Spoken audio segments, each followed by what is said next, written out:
les agradezco la invitación.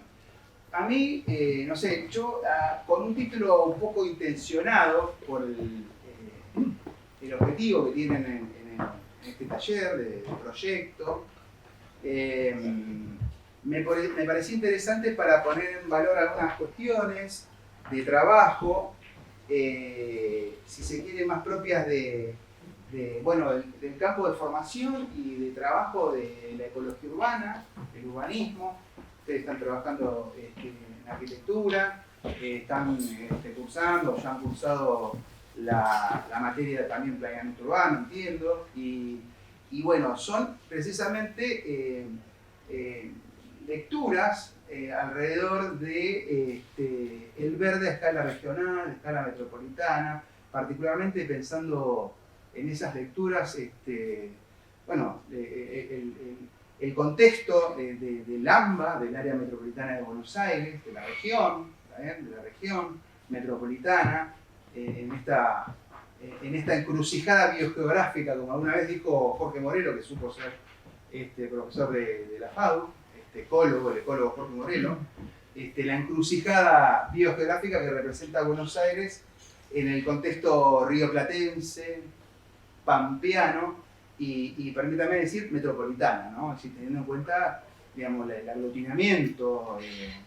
poblacional alrededor de la principal aglomeración urbana que tiene el país y una de las más grandes de Latinoamérica, con más de 16 millones de habitantes y una extensión impresionante de cerca de 13.000 kilómetros cuadrados, ¿no? Es decir, en este contexto, en esta realidad urbana, metropolitana, bueno, la cuestión del verde históricamente ha sido como un tema de interés y hasta, diría, una historia de frustraciones en muchos sentidos, pero también de distintos impulsos, distintas improntas que sería interesante incluso traer.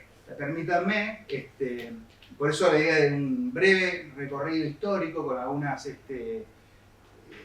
experiencias, intervenciones memorables de la historia urbana, historia ambiental urbana, que quizás no, algunas son particularmente de interés teniendo en cuenta las piezas territoriales que ustedes están trabajando, ¿está bien?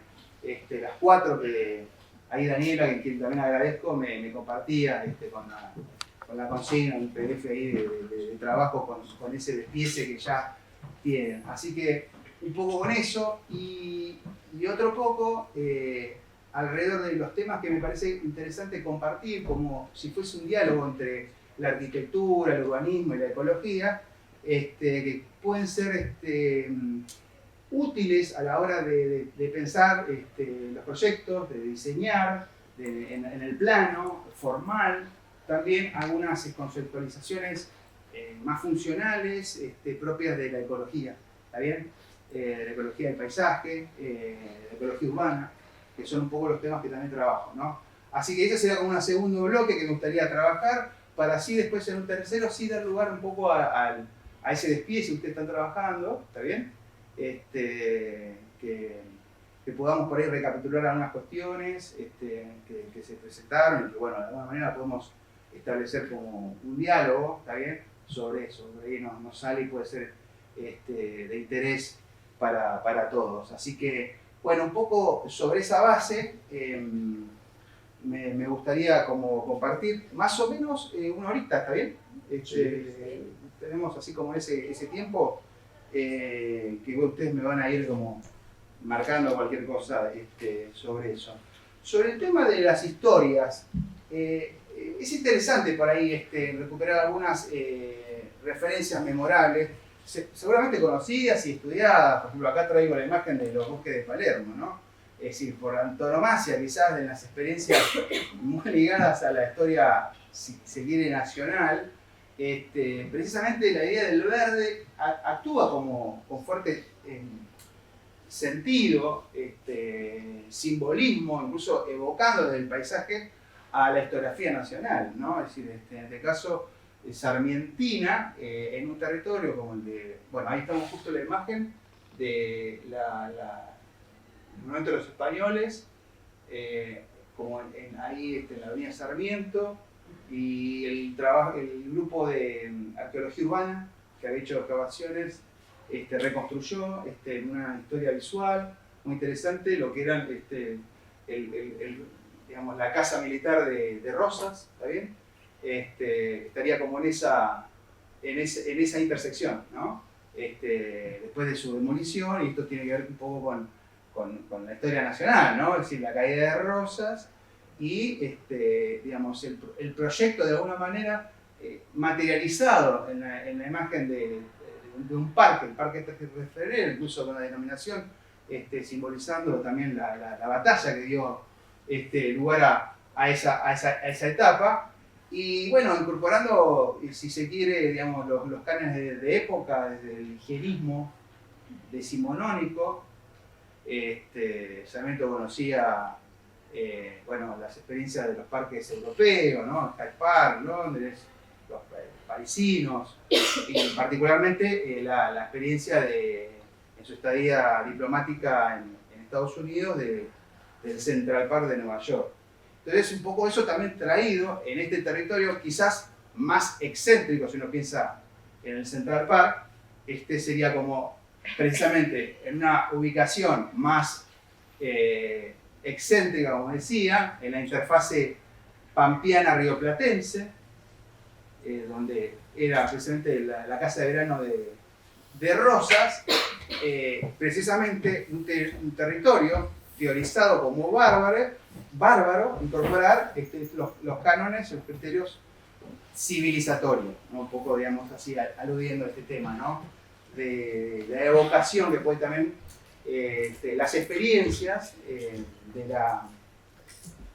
la ciudad con respecto a este tema del verde. Más acá, por ahí, dando lugar incluso al surgimiento del urbanismo, también es interesante, cuando uno trae, por ejemplo, la figura de Carlos María de la Panera, que es el ecuménico del urbanismo, incluso que inauguró las primeras cátedras de urbanismo, acá en esta universidad, el Centro de Estudios de Urbanismo, creo que se llama, fue la primera, digamos, apertura a eso, en la medida que se iban institucionalizando también con cátedras, con revistas, la emergencia de una disciplina dedicada precisamente a los problemas de la ciudad, a los problemas del crecimiento urbano. No era novedoso, digamos, el surgimiento de eso, lo que sí era novedoso, lo impresionante del crecimiento urbano que se daba en esa etapa. Estamos hablando del siglo pasado, en la década del 20, del 30, asociado a un proceso de industrialización impresionante, ¿no? Que, bueno, en el caso de Buenos Aires, significaba, digamos, un impulso de urbanización y demográfico tan espectacular que da lugar incluso a la hora de pensar el urbanismo sobre los problemas de la ciudad, hasta la idea de doctrinas muy propias, en el caso de Carlos María de la Panera, de un urbanismo francés, ¿no? De escuelas de urbanismo ligadas a lo que dan lugar al urbanismo moderno, al urbanismo organicista, que apela incluso hasta una bandera del urbanismo con una simbología muy elemental ligada a la naturaleza, ¿no? El verde, el aire y el sol, ¿no? Es decir, eran tan los problemas de la ciudad asociados al crecimiento urbano, a la congestión, a la industrialización, a la contaminación, que los apelativos a ese tema, ¿no? Y bueno, más allá de este tipo de planteamientos, también la idea de intervenciones de escala urbana, regional. De la Panera se lo asocia precisamente al tema de la Avenida 9 de Julio, ¿no? Que es la intervención en el centro de la ciudad de un parkway, de una vialidad parque en el corazón de la ciudad. Diría que Buenos Aires no tiene noción de espacio libre, era un poco, digamos, su sentencia sobre el gravísimo déficit de relación de espacios verdes por habitante que Buenos Aires tenía, a tal punto de ver como solución, desde el punto de vista de la intervención urbana, la necesidad de demoler el tejido urbano preexistente para dar lugar a cosas nuevas, ¿está bien? Y es un poco de alguna manera lo que viene a representar el tema de la avenida 9 de Julio, paradójicamente incorporando, digamos, estos planteamientos ligados a la imagen de la ciudad como si fuese un organismo vivo, ¿no? Que era un poco la ideología urbanística que de la cual era de alguna manera sustentada, incluso con este panfleto que es como el folleto de institucionalización de la primera así como agencia estatal dedicada a los temas de urbanismo, que fue la Dirección del Plan de Urbanización, así se llamó, ¿no? Y vino asociada a un símbolo, ¿no? Que incluso el día del urbanismo, ¿no? Que se festeja el 8 de noviembre, está la fecha del urbanismo. A mí siempre, yo que estudié ecología urbana y urbanismo también me gradué en el urbanismo, siempre me llamó poderosamente la atención el hecho de la bandera, ¿no? El apelativo a esta imagen, ¿no? Para simbolizar precisamente la disciplina del urbanismo. Bueno, como contrapartida, y seguramente muy conocido, mucho más que lo que puedo ya decir yo, es interesante dialogar o hacer un contrapunto con la imagen más asociada al funcionalismo, ¿no? De la Carta de Atenas, todo lo que viene encarnado a representar Le Corbusier. Que es interesante desde el punto de vista también de esas lecturas que podemos pensar sobre el verde, ¿no? Cuando traemos también toda la estética de la máquina que viene a representar el urbanismo moderno, con el desarrollo tecnológico de su época, incluso con el viaje de Le Corbusier a Buenos Aires, su famosa visita, y las lecturas que hizo sobre Buenos Aires, ¿no? Que incluso dieron lugar hasta a imágenes, representaciones que marcaron la historia de los planes de la ciudad de Buenos Aires, más allá de su realización o materialización posterior, aunque algunas de alguna manera se representaron como quizás iconográficamente en la imagen de una Buenos Aires en la interfase de la Pampa y el Río de la Plata, con esta representación iconográfica de la ciudad de los negocios, la Cité de los Affaires, en francés, ¿no? Ese frente sobre el río, ¿no? Esta representación que fue en realidad de Amancio Williams, que hizo esta representación para el proyecto que había anexado al plan de Corbusier y los que participaban alrededor de eso, para pensar incluso un aeropuerto, ¿no? Una aeroisla, un aeropuerto en el Río de la Plata, ¿no? Eso dialogando con otros proyectos posteriores, ¿no? Entonces, encontrar en el Río de la Plata un límite natural, ¿está bien? En la infinitud casi digamos, infinita de la extensión de la Pampa, ¿no? Es decir, donde se asienta Buenos Aires. Que es un tema, ¿no? Y creo que también es para poner en diálogo con los proyectos y las geografías que ustedes han como seleccionado a la hora de pensar, parques de escala regional, ¿no? Que muchos tienen su ubicación más periférica, ¿está bien? Y que, bueno, también da lugar a pensarlas dentro de su inserción urbana, metropolitana, sus áreas de influencia alrededor de estos temas. Así que bueno, esta es como otra referencia así de las memorables, ¿está bien? Cuando decía poner bueno, esta imagen también, el funcionalismo, ¿no? Es decir, esto de dividir la ciudad en usos y funciones, ¿no? El trabajar, el habitar, el recrear y todo interconectado, ¿no? Ahí viene a representar la ciudad como una suerte de cadena de montaje de una fábrica, que era un poco la ideología que más primaba en una época donde el modelo, digamos, de la industrialización también se aplicaba a muchos otros campos, ¿está bien? Como en el caso del urbanismo, a la hora de pensar la ciudad, ¿está bien? Eso es un poco lo que viene también a traer todo este tema, a pesar de incluso la figura de Le Corbusier, sería injusto también linealmente ligar a este tipo de planteamiento más rígido, porque incorporaba también elementos de lecturas bioregionales a la hora de pensar proyectos, por ejemplo, bueno, la imagen que anteriormente mostraba sobre el río y los bloques de edificios libres sobre ese frente litoral, aunque quizás con un planteo más de corte escenográfico, si me permiten, más que una comprensión por ahí de la relación que puede tener digamos, las infraestructuras y los edificios con su medio, ¿no? Bueno, la operación Ezeiza, que así, bueno, hay un trabajo, bueno, muchos textos como para referenciar, ¿no?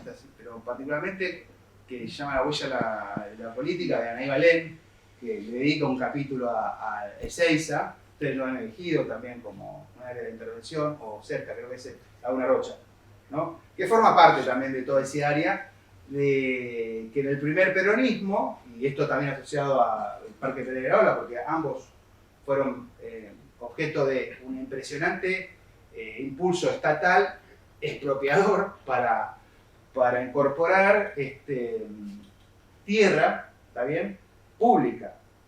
En el caso de Ezeiza, cerca de, si no me equivoco, 6.000 hectáreas, ¿está bien? Y otras, creo que son 13.000 las de Pereira Ola. Es decir, tengamos dimensión de la escala territorial que representan, en este caso, un proyecto que vendría a significar toda una obra suma, ¿no? Una obra multipropósito asociada a un nuevo aeropuerto internacional, que era con la puerta de entrada del país, como puso Anaí Balén en su libro, ¿no? La puerta de entrada no sobre el Río de la Plata, sino sobre la Pampa, ¿no? Ese territorio caracterizado como bárbaro, ¿no? Ahí también estaban esas representaciones jugando en las intervenciones, en las decisiones locacionales, por así decirlo, incluso en un territorio como estamos hablando de la cuenca media del Matanza-Rachuelo, grandes bajos de los valles de inundación, ¿no? Que algunos discutieron desde el punto de vista de la ubicación para precisamente la operación de aviones, ¿no? Por las condiciones de la niebla, el carácter pantanoso que tenía el terreno, pero bueno, la realidad, ¿no? Las cosas son como son, la realidad es como es, el aeropuerto finalmente está ahí en Ezeiza, y esto decía, asociado a otras intervenciones como la vía que supone una autopista, impresionante, digamos, plan de forestación, ¿está bien? Esto también siguiendo a los criterios más higienistas de época, con los eucaliptos, aunque es una especie, creo que fueron como 6 millones de eucaliptos que se plantaron en Ezeiza, que no es una especie nativa de la región, ¿no? Es australiana, tiene como más planteamientos más sanitarios, muy ligado a eso, para secar los suelos, ¿no? Que decíamos un pantanoso, entonces eran crecimiento rápido, secando suelos de bañados, tenían ese tipo de intervención, y si bien no se hizo explícito, la lectura que surge también como un manejo, ¿está bien?, de inundaciones, un manejo de regulación por la vía de lo forestal para moderar caudales de inundación de una cuenca, bueno, una cuenca muy importante del área metropolitana, ¿está bien? Y bueno, también otros equipamientos asociados, las famosas piletas de Ezeiza y el barrio Ciudad Evita, ¿está bien? Que precisamente también sirvió como para proyectar la política habitacional, del periodo para los trabajadores, el sujeto social del periodo, muy fuertemente expresado con la vivienda, ¿no? Como sujeto dentro de un programa de grandes reformas sociales y que tenía lo habitacional como objeto, incluso expresando simbolismos alrededor de los proyectos urbanísticos que rodearon, en el caso de la operación Ezeiza, el barrio Ciudad Evita, dejando registro de eso, evocando en el pavimento la figura de Evita, ¿está bien? Bueno, habría mucho para decir también sobre eso, ¿no? Pero bueno, incluso en la imagen de Evita y ese fuelle verde que rodea al barrio, también ahí encontramos algunas lecturas para hacer en relación al verde durante el periodo, ¿no? Que es posible traer. Me voy a la última dictadura, y esto sí fue objeto de un trabajo, de un estudio que fue mi tesis de doctorado, sobre el cinturón ecológico, ¿no? El CIAMSE, el proyecto de un cinturón verde metropolitano, que también todas las experiencias tienen este común denominador, ¿no? De ser proyectos de escala regional, metropolitana, emblemáticos, que incorporan incluso los temas, problemas de la ciudad de su época de alguna manera, en sus definiciones, como en este caso, la idea durante fines de la década del 70 y en la última dictadura de incorporar un cinturón verde que, bueno, también acá incorporaba 3 dimensiones asociadas de escala metropolitana, que era una cinta verde de parques públicos, que como una muralla verde, como una frontera, limitara el crecimiento urbano, ¿no? Que era dentro de los diagnósticos de época lo que había que contener, ¿está bien? Como amenaza, y por tanto de orden urbano y de orden social, sobre todo hacia el oeste, ¿no? Lo que finalmente después fue todo el crecimiento hacia el oeste, hacia la matanza, ¿no? En forma de 30.000 hectáreas de espacios verdes, que era así planteado en el proyecto, ¿está bien? Que parcialmente se materializaron, ¿no? Después, como bien sabemos, fueron los que se concretaron, y esto asociado a vialidades, ¿está bien? Es decir, también privilegiando el tema de la comunicación de escala metropolitana con una cinta vial que rodeara, como un anillo vial, rodeara la metrópolis, que es una historia metropolitana siempre de frustraciones en concluir los anillos viales, ¿no? Nunca se concluyeron, ¿no? En la General Paz, digamos, bueno, el camino de cintura, incluso la ruta 6 cuando se habla de la conexión Zárate-La Plata también, y bueno, en el caso del Camino del Buen Aire, de alguna manera después retomado ya más en la actualidad con la autopista Presidente Perón, ¿no? Que si se quiere retoma la idea de esa traza vial, ¿está bien? Que fue lo que no se terminó de completar, que es lo que en aquel momento se llamaba el Arco del Sudeste, porque finalmente los proyectos que sí prosperaron eran todos territorios más bien castrenses, ¿no? Estamos hablando de toda la Ribera de Reconquista, asociada a Campo de Mayo, todo el proyecto de la provincia de Buenos Aires, en realidad, de la Ribera rioplatense, ¿no? Buenos Aires-La Plata, también de control militar. Después el frente hacia zona norte se levantó del plano, y bueno, lo que conocemos del Arco del Sudeste, que después, recién en la década del 90, apareció la idea de ese completamiento con el proyecto de la Perón, ¿no? De la autopista Perón.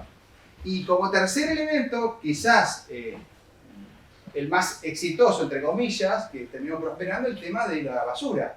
Es decir, el tema de la disposición final, así lo llamaron, fíjense qué nombre, ¿no? Todo muy militar, ¿no? La disposición final de los residuos con el SEAMSE, ¿no?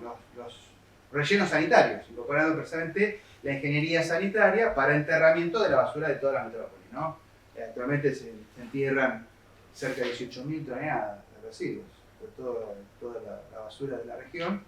En los frentes de relleno sanitario que se crearon en su momento, que eran 4, en La Plata, en Villa Domínico, en La Matanza y en la zona de González Catán, y finalmente el que más prosperó por su ubicación, entre otras cosas, el de Campo de Mayo, actual de Campo de Mayo, que cuando arrancó fue en la zona de Bancalari. Ahora no quiero spoilear, pero como está tan el Eternauta tan en boga, bueno, aparecen muchas locaciones del Eternauta, precisamente ahí en lo que fue el primer relleno sanitario del SEAMSE, que es exactamente donde está la plaza de estacionamiento del Shopping Soleil.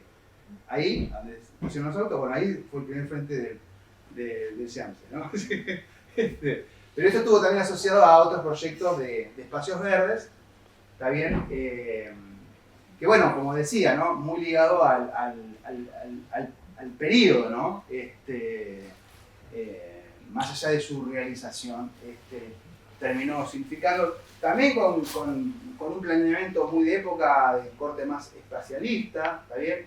que incorporaba precisamente esos criterios de intervención de escala urbana y de intervención estatal, porque eso es lo paradójico del periodo, ¿no? Que eran fuertemente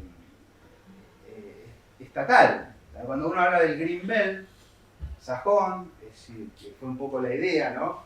De un cinturón verde a escala metropolitana, como por ejemplo la del Plan de Londres, en realidad eran como más bien normativos, es decir, restricción al dominio para no construir y de alguna manera ir consolidando esa cinta verde, ¿no? En la periferia. Pero en este caso estamos hablando de una estrategia operativa de intervención estatal expropiando, ¿no? Expropiando, es decir, haciendo una reserva pública. Eso también marcó sus límites, ¿no? Es decir, en la medida que el Estado tenía que llevar adelante semejante empresa expropiadora, ¿está bien? Para poder, llevar adelante todas esas realizaciones, como decía, tenían que ver con la basura, con el verde y quizás que más interesaba tal vez lo vial, ¿no? Que fue finalmente lo que actualmente uno toma el camino de Benaire y bueno, llega a un punto, hay una garita de peaje que es administrada por el SEMSE, ¿no? Así que eso finalmente es donde se terminó de materializar una parte del proyecto, pero era mucho más amplio, ¿no? Y esto ligado también a el negocio de la recolección, ¿no? Los municipios, a partir de entonces, también encontraron como dentro de los temas ambientales quizás el más importante que tiene los municipios, que es el barrido, la limpieza diaria, de que los residuos, y ya por decreto de esta asociación entre la Ciudad de Buenos Aires y la Provincia de Buenos Aires, que significa SEAMSE, tengan que obligatoriamente sacar de su jurisdicción la basura para que sean enterradas en esos centros de disposición que se habían precisamente configurados rodeando el AMBA, ¿no? Y particularmente el interés de la Ciudad de Buenos Aires por tener la necesidad, por cuestiones de su ciudad, de su densidad, de su geografía, de sacar de su jurisdicción la basura, ¿no?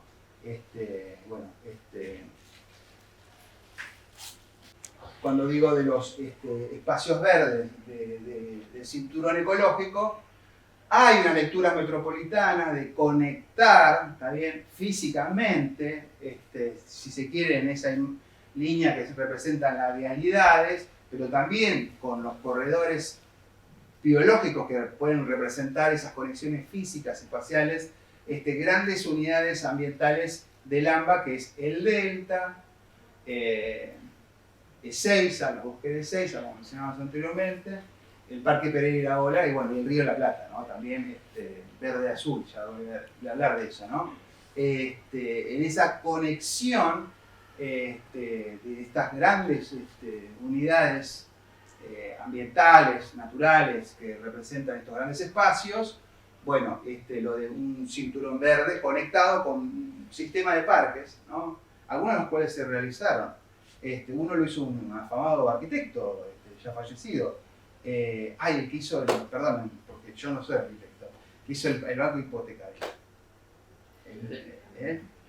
Florinda Tesa. Uno, creo que se llama Parque Reconquista. Que algunos se llegaron a realizar. Bueno, más en la actualidad, esto me lo voy a guardar por ahí poner el tema de la discusión del verde contemporánea, con un punto destacado quizás para traer que fue la pandemia, ¿está bien? Porque en la pandemia se puso muy de relieve la necesidad imperiosa por haber vivido el aislamiento, la distancia social, todo lo que significó esa etapa, en muchos sentidos, ¿no? Pero particularmente en la necesidad de tener válvulas de escape para, bueno, lo vivimos, ¿no? Festejábamos los cumpleañitos en las plazas, podíamos, ¿no? Es decir, hacíamos práctica de aeróbico, íbamos al psicólogo, ¿no? Es decir, todo eso que de alguna manera también expresó el problema de espacios verdes, en general de todo el AMBA, no solo en términos de de cuantitativos, ¿está bien? Que es un déficit muy, muy significativo, sino también en términos de equidad, ¿no? De distribución en la geografía. Y esto tengámoslo muy presente, por ejemplo, en esas ubicaciones, localizaciones que están pensando, también en qué contexto se dan respecto a la oferta, la dotación actual que tienen esos municipios de espacios verdes públicos, ¿no? Yo estoy hablando, pero obviamente si quieren preguntar o comentar algo, aportar, bienvenido, también esto hagámoslo de esta manera. Bueno, porque a mí me gustaría, después de este recorrido, espero no haya sido muy largo, porque no era la idea, de la historia ambiental, particularmente pensando en el verde, traer unos temas más conceptuales, pero particularmente referenciados en el AMBA, que incluso están como muy en boga porque se habla últimamente de la infraestructura verde y azul. Muchas veces hemos hablado, se escucha la voz soluciones basadas en la naturaleza. Hay otra, que ahora no viene a mi recuerdo, bueno, ya, parecida, ¿no? Adaptación basadas en ecosistemas. Bueno, más allá de algunos matices que tienen estas categorías, tienen como un común denominador incorporando, bueno, como lecturas socioecológicas, por así decirlo, de los espacios abiertos en clave natural, ambiental, ecológica, ¿está bien? E incluso más allá del verde. Por eso la idea de los colores, ¿no? Los colores, cuando decimos los espacios que representan también los cuerpos de agua, los arroyos, ríos, los bañados, los humedales, ¿está bien? Que empiezan cada vez a estar más valorados. Entonces, incluso también en esa interacción, teniendo en cuenta la ciudad, ¿sí? Las condiciones de inserción de esos espacios dentro de un área metropolitana, los grises, ¿no? Cuando de alguna manera representan todo el fenómeno urbano, ¿no? El gris del cemento, por así decirlo. Por eso, de una idea de infraestructura ecológica que incorporara esas tres componentes íntimamente articulados entre sí. Esto es muy interesante para pensarlo también en lo proyectual, en lo formal, más allá de la idea de un diseño, por así decirlo, rígido, estático, sino también teniendo en cuenta las dinámicas, los procesos, los fenómenos que ocurren en la naturaleza en relación con la ciudad. Por eso es interesante por ahí las lecturas que podemos hacer desde el punto de vista ecológico. Por ejemplo, una que sale es el tema de las lecturas del paisaje, ¿está bien? Cuando pensamos en realidad el AMBA dentro de una interfaz ecológica, ¿está bien? Muy interesante, esto lo trabajó Jorge Morelo, que fue quien mejor sistematizó todo este tema, por eso yo mencioné la idea de la encrucijada biogeográfica, ¿está bien? Cuando él menciona estos términos, es muy interesante para referenciar a Buenos Aires dentro de un paisaje que tiene tres ecorregiones que están presentes, ¿está bien? Estamos hablando de pastizal pampeano, que sería la ecorregión más predominante en el contexto de la llanura bonaerense, ¿no? En su versión más de la pampa ondulada, que históricamente este paisaje tuvo obviamente más una valoración productiva, también por las condiciones de fertilidad de la tierra. Entonces casi que ni lo vemos el pastizal pampeano, ¿no? Por ahí en un terreno abandonado, curiosamente, ¿no? La misma ciudad se encarga de dar lugar a lo que era el paisaje originario, ¿no? Porque es prácticamente inexistente, ¿no? O hacia el sur, ustedes tienen la pieza de Santa Catalina, que está en un contexto más de la pampa ganadera, por así decirlo, la pampa deprimida, porque hay una lagunita, una depresión, ¿está bien? Tuvo esa más. La cuenca de Matanza-Riachuelo, que es como un parteagua, si quiere, esas dos, históricamente tenían como esos usos productivos, ¿no? Bueno, el delta del Paraná, ¿qué decir de esto, no? Estamos hablando de, una selva en un contexto más austral, como es Buenos Aires.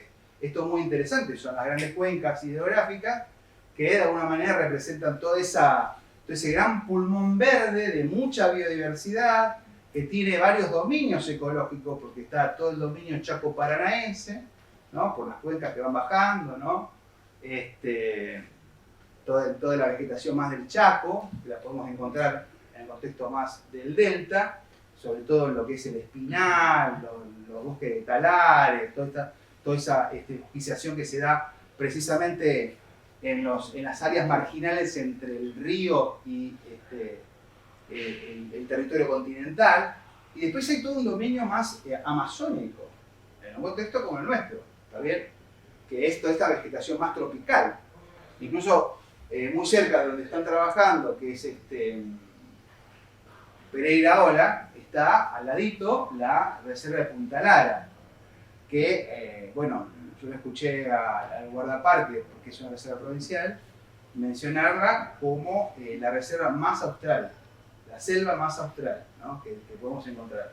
Porque hay vegetación más de dominio tropical en un contexto como el nuestro, templado austral, digamos, ¿no? Por eso la particularidad, la singularidad ecológica, biogeográfica, muy interesante, incluso hasta la hora de pensar cómo se va conformando todo ese delta, ¿no? Delta que lo tenemos en toda la que era primera sección y segunda sección del delta de Tigre y San Fernando, pero también los deltitas, ¿no? Que se van conformando, por ejemplo en Punta Lara, ahí en la isla Paulino, en La Plata, también se da esa misma dinámica de sedimentación y de tener, digamos, una isla en formación, ¿no? Un proceso dinámico de formación. Lo traigo esto porque me parece que es un elemento como para las lecturas, para poner en consideración respecto a qué paisajes representan, ¿no? Y qué pueden evocar incluso hasta el paisaje original. Ahí querías comentar. En la pampa húmeda que vos desarrollamos puntos, la ondulada y deprimida, digamos que la ondulada es como siembra, la deprimida de ganadera. Por ejemplo, Pereira Ola, por lo que veo ahí en el mapa, está más en la parte deprimida. Totalmente. En la parte de la reserva. Sí, sí. Pero tiene que ver esto de decir que quizás hay más, no sé, más agua en la parte deprimida, por ejemplo, entonces el terreno funciona diferente, por eso sirve más para la parte ganadera que para la siembra. Sí, se fue dando de esa manera, ¿no? Que tenés una vaguada, un cuerpo de agua para que tomen agua el ganado, y ya la actitud del suelo no tiene el potencial de productividad como para el uso más cerealero, más agrícola, ¿está bien? Que sí los suelos del norte, ¿no? Pero sin embargo el Pereira de Ola es una reserva grande que hay dentro de la provincia. Totalmente, incluso está el componente cuando fue Pereira de Ola, incluso bosque de Ezeiza, el tema agrario, ¿no? Eso también lo tenés en Santa Catalina, también, que ahí tuvo la Universidad de La Plata, incluso con una escuela agraria. También cuando compra la Universidad de La Plata Santa Catalina, ahí se arma toda una escuela agraria, no sé exactamente cómo se llamó, pero tenía que ver con los estudios agrarios.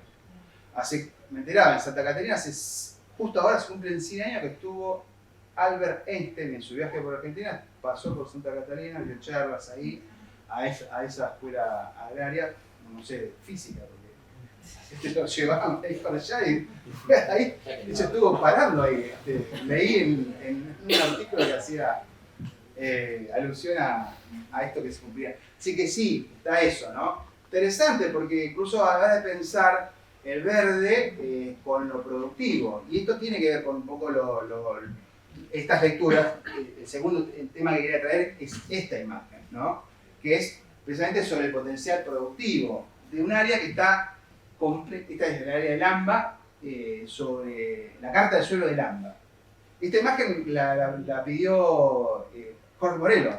Estoy hablando en la década del 90, porque Morelo fue con la Vuelta a la Democracia fue autoridad de parques nacionales, pero antes, muy pocos saben, estuvo en el INTA, ¿no? Tenía esa visión de ecología y más productiva, y no estaban las famosas cartas de suelo que producen las agencias del INTA, porque estaba ya todo urbanizado, ¿no? Porque esa obsesión que tenía Morelo de ver qué suelo se está devorando la urbanización. ¿Está bien? Y bueno, y llegar a una conclusión verdaderamente dramática, podríamos decir, de estar asentados sobre los mejores suelos, desde el punto de vista del potencial productivo, ¿no? Que ese es lo que muestra este mapa, ya más moderno porque fue digitalizado con los sistemas de información geográfica, que son las cartas de suelo, agrupadas en este caso, por clase y por ese que dice IP, que esos números que van de 0 a 100, toda una metodología de la Agencia de Suelo de Estados Unidos, que cuanto más cercano a 100 es más productivo, ¿no? Y estamos acá viendo los números que son muy altos, ¿no? Suelo de arriba del 65, que son de media y máxima fertilidad, precisamente catalogados como suelo que es recurso natural irreemplazable. Entonces es muy interesante para la política de suelo, de planeamiento urbano, ¿está bien? De crecimiento hacia las periferias, ¿está bien? Expansivo, de la urbanización, también incorporar este tema, que es muy polémico desde el punto de vista de la planificación del suelo, ¿no? Y que también puede dar lugar incluso cuando ahora uno bueno, en primer lugar, los reconoce como también espacios productivos, que lo siguen siendo, por suerte, sobre todo para dar lugar a la horticultura de proximidad, ¿está bien? Es decir, en las grandes ciudades, las huertas urbanas que ocurren precisamente en las periferias y que en Buenos Aires y en algunos nucleamientos que se dan, particularmente tenemos toda la producción de hoja, por así decirlo, ¿no? Que es lo que va a abastecer a la verdulería de nuestra ciudad, ¿no? Que es todo lo que es la producción más hortícola y que históricamente, más de 40 años, quizás más, lo lleva adelante la colectividad boliviana. ¿Está bien?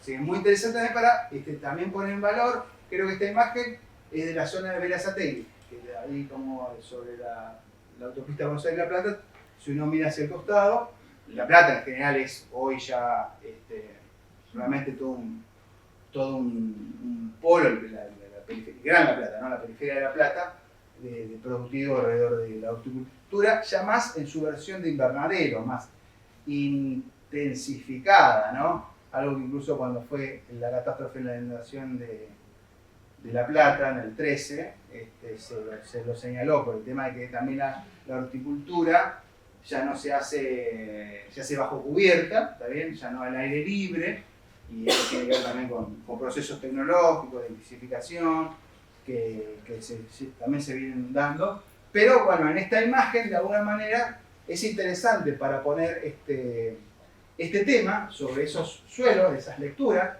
¿no? De la capacidad productiva de la tierra. Hay algunas experiencias incluso internacionales que no son nuevas, porque incluso traemos el elemento de la historia, cuando decíamos, no lo mencioné, pero Sarmiento cuando lleva adelante los bosques de Palermo, también lleva adelante una escuela agraria, ¿no? Es decir, ahí en el límite de la pampa y la ciudad, el campo, ¿está bien? Poniendo la escuela, la civilización que viene a representar una escuela agraria. Sí, ese tipo de cosas, y por ejemplo hoy en día fue en Barcelona que llevan adelante una experiencia que se llama Parque Agrario, ¿está bien? El Parque Agrario, ¿está bien? Precisamente dando lugar a estas experiencias más ligadas a la producción. El tema de la inundación también es interesante traerlo en el AMBA, sobre todo considerando que está atravesado por una ideología muy particular, particularmente hasta caprichosa, por así decir, que nos dio, bueno, no sé, la naturaleza, diosa, está el nuevo Papa, habemos Papa, que es esto, cuando decimos la interfase pampeana, rioplatense, de grandes cuencas urbanas, metropolitanas, Matanza, Riachuelo, Reconquista, el río Luján, todo lo que es hacia el sur, las franjas del río de la Plata, que hay varias cuencas que directamente tributan hacia el río de la Plata. Hay una muy muy importante, que tiene muy baja prensa, pero es realmente muy compleja, que es la cuenca del Gaete, en la zona de Quilmes, Provencio Varela. Ahí viven como 2 millones de personas y hay una concentración fabril muy importante. Bueno, toda esta hidrografía, que son arroyos, ríos de llanura, porque es la planicie y tiene la particularidad de tener grandes valles de inundación. Creo que la imagen lo pone muy de relieve con esto del modelo digital de elevaciones, que es esto que representa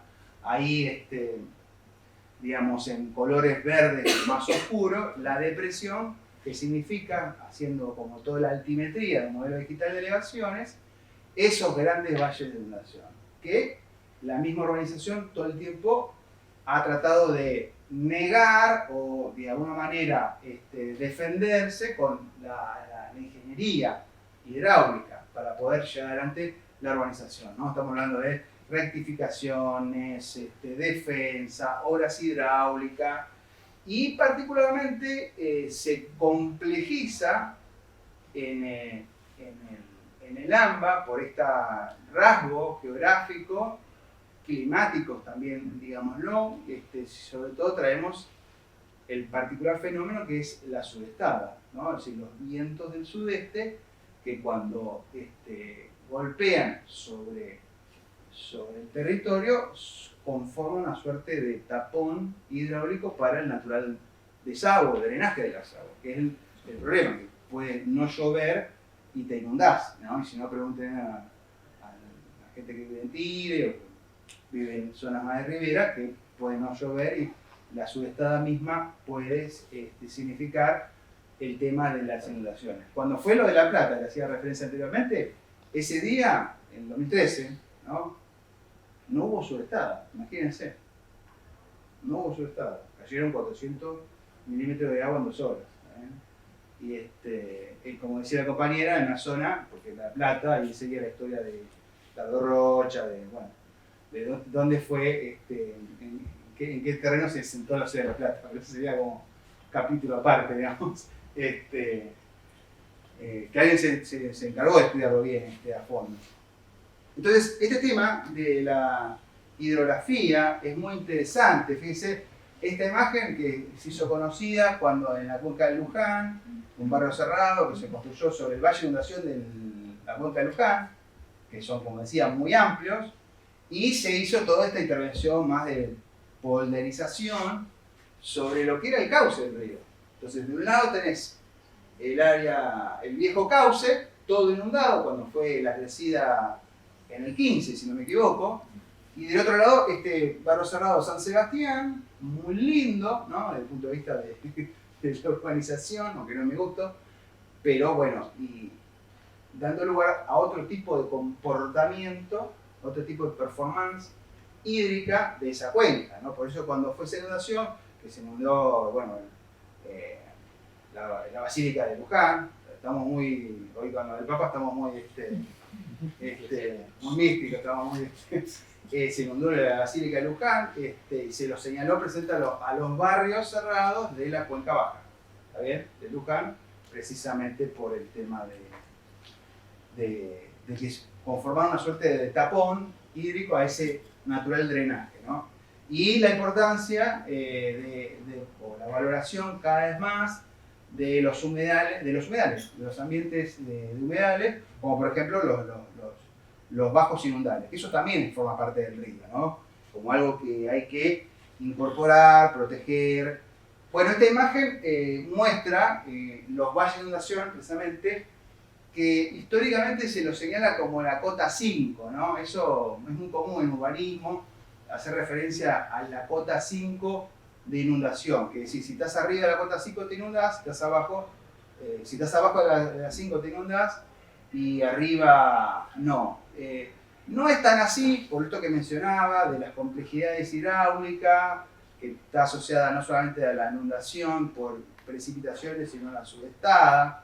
Hay un geólogo de La Plata, Pereira, que ha hecho interesantes aportes, incluso hay un libro de paisaje natural, que bueno, él de sus desarrollos habla de la cota 7.5, ¿está bien? Que sería la cota más así inundable, ¿no? Pero bueno, habitualmente se habla de esa cota 5 como una referencia, incluso dentro de los marcos normativos, para evaluar la aptitud de un terreno para su urbanización. ¿Está bien? Así que, ¿qué es lo que está mapeando? Pues todo lo que está en azul es cota 5 para abajo, ¿no? Que también lo habíamos mostrado en la imagen anterior del terreno, ¿no? Bueno, y esto es importante, ¿no? Incluso a la hora de pensar el diseño, ¿no? Esto de dibujar, representar las formas, las geometrías, los proyectos, de incorporar lo dinámico, ¿no? Los procesos. Y particularmente en una región como la nuestra, en el AMBA, que es el rasgo que tienen los ríos de llanura, ¿no? Que tienen una variabilidad impresionante. Todo el tiempo se están dibujando, ¿está bien? Entonces me parece que es un elemento muy importante, incluso para la incorporación en el diseño, ¿está bien? En lo proyectual, que incorporar esta dimensión. Muy importante, por incluso en lo que representa o el funcionamiento que viene a representar estas dinámicas, ¿está bien? De conformación, de variabilidad, de sus cursos de agua, son los famosos meandros, ¿no? Se habla de esta forma que tienen los cursos, algunos incluso son hasta patrimonio, ¿no? De la ciudad, como el de La Boca, ¿no? El meandro de Brainer, ¿no? ¿Digo bien? Que ya forma parte también de la imagen, pero están rigidizados, ¿no? Están totalmente sistematizados, ¿no? Así que no dan lugar en realidad a este tipo de expresión más formal, por así decirlo, ¿no? Ya que es como creo que se menciona. Y esto me parece un elemento incluso potente a la hora de pensar esto que decimos de infraestructura verde-azul o soluciones basadas en ecosistemas, de incorporar esta dinámica, estos procesos, porque suponen, digamos, funciones ligadas a la inundación, a la regulación de caudales, ¿no? A los drenajes, a la biodiversidad asociada, porque estamos hablando también de toda una vegetación, sobre todo, como mencionaba al principio, de esta secuencia de funciones del paisaje, toda esa vegetación que está asociada a las riberas, ¿está bien? Toda la vegetación del espinal y de la selva ribereña, precisamente se da porque el curso de agua al río son verdaderos vectores de información biológica y en su configuración vienen a representar. Disculpa, Bueno, tengo una pregunta con sí. respecto a esto de los movimientos de los ríos. ¿Es posible prever o pronosticar esos movimientos antes del diseño? Porque ahí decía, creo que del 84 al 2012, no son tantos años, y era un movimiento importante, y a la hora de diseñar, uno diseña estructuras que duran más que eso. Entonces, me parece que no es un dato menor a la hora de diseñar en este tipo de lugares. No sé si se puede hacer algún estudio Sí. o algún pronóstico de cómo podría llegar a ser ese movimiento, a tener en cuenta o no. Sí, se puede, se ensaya con cierto nivel ¿no? de aproximación. Me ha tocado trabajar en una experiencia precisamente que tenía que ver con esto. Fue en Tucumán, en el Arroyo Salí, y valles de inundación, incluso muy urbanizado, con villas, ¿no? Ahí hubo todo un planteamiento de incorporar otro tipo de intervención más asociada a este tipo de planteamiento, de enfoque, ¿no? Y ese río tiene esa particularidad que se va todo el tiempo dibujando y en áreas de alta vulnerabilidad porque se están urbanizando también, ¿no? Entonces se agrega este factor, entre otros problemas. También la contaminación, las cuencas son también altamente contaminadas. Y el hecho de pensarlo como el curso, más allá del curso de agua, ¿no? Es decir, con enfoque más de cuenca, todo un área de márgenes lo suficientemente generosa, ¿no? Y está precisamente dibujada, ¿no? su configuración aerial por el grado de libertad que va a tener, o que puede llegar a tener, digamos, este proceso, ¿no? De variabilidad de su forma. Sí, porque Entonces si no vos pensás terminás un área más amplia. adoptando alguna solución del estilo rectificación y demás, pero bueno, no sé si es la mejor Es que justamente... manera de afrontar el problema. Te trae otro problema. Y bueno, eso es un poco la historia que más se hizo, digamos, ¿no? Podemos incluso traer algunas experiencias. Creo que justo nos llegué a traer algunas imágenes sobre intervenciones de sistematización que ocurrieron, por ejemplo, en la cuenca de Reconquista, en la década del 90. Ahí se hicieron importantes obras de control de inundaciones bajo esos parámetros, ¿no? de la rectificación, obras de defensa, ¿no? Que incluso pavimentando, ¿no? Es decir, sus márgenes, ¿no? Socavando, dándole profundidad y pavimentando sus márgenes, rectificándolos, ¿está bien? Y entonces, en ese sentido, bueno, obviamente es destruir cualquier tipo de adaptación basada en este tipo de planteamiento. Que es un poco lo que ahora se viene, ¿no? Es decir, que ese tipo de planteamiento, ¿no? Que incorpora precisamente al río dentro de su dinámica, ¿no? Y no la sistematización que rigidiza. Y yo a veces digo, sobre todo pensando en el AMBA, ¿no? Es decir, ha primado en los arroyos, en los ríos, un enfoque extremadamente escurrentista, ¿está bien? Es decir, como una urbanización escurrentista, siempre, digamos, buscando acelerar el viaje del agua al Río de la Plata, ¿está bien? Y hay que incorporar criterios que, siguiendo un poco estos planteos, digamos, retarden ese viaje, ¿no? Regulen, incluso incorporando las viejas máximas de quienes estudiaron la provincia de Buenos Aires, como Florentino Meguino, ¿no? Que precisamente hablaba de las secas e inundaciones en la provincia de Buenos Aires como fenómenos sistémicos asociados, ¿no? Y que para la provincia de Buenos Aires lo que había que hacer, más que construir canales y que el agua escurra, sino retenerla, regularla, guardarla para periodos donde se iba a necesitar, ¿está bien? Entonces, en la ciudad también, ¿no? Y particularmente por poco con este tipo de planteos, en la necesidad que tiene el AMBA, ¿está bien? Sobre todo, y cuando se hace mucho más recurrente, los fenómenos meteorológicos, como los actuales, que son de pulsos de inundación. Esto que decíamos, que llueven 200 milímetros en una hora, o 400 como ocurrió en La Plata, que es el 40% que llueve todo el año. Si en La Plata cayó en 2 horas, prácticamente lo que llueve, el 40% de lo que llueve todo el año. Bueno, algo similar pasó en Bahía Blanca, ¿no? Entonces, estos fenómenos, que incluso se los está estudiando, se asocia al cambio climático, ¿está bien? Aunque en realidad habría que complejizarlo un poco más. Cambio climático sí, pero también es el niño, la niña, ¿está bien? Esos fenómenos están ocurriendo. Veníamos de una seca importantísima sobre todo lo que era la cuenca del Plata, la cuenca del Paraná, impresionantes, ¿no? Llevaban a bajos de naciones históricos, ¿no? Que nunca se habían visto ni siquiera registrado, ¿no? Entonces, con más razón también incorporar este tema de adaptación también a este fenómeno, ¿no? Y entonces primar lo de regular, ¿está bien? Entonces, me parece que interesante. Miren, esta es la imagen que justo, qué bueno que la puse porque no pensé que la había puesto.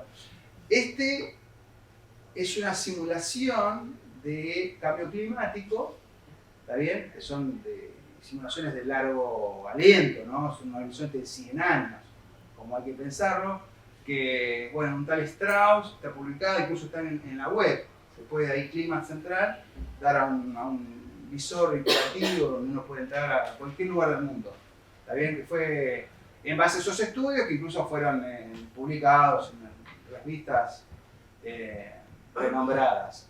Entonces, hace una simulación para Buenos Aires, para el AMBA, en un horizonte de qué pasaría si aumenta 1,5 grados la temperatura, ¿está bien? O si aumenta 4 grados, porque las simulaciones vinculan aumento de la temperatura y, bueno, derretimiento de los casquetes polares y, por tanto, aumento de los niveles del mar. se habla siempre de eso, ¿no? Pero se habla, pero bueno, es interesante hacer un ejercicio de lo que significaría, insisto, en un horizonte 100 años.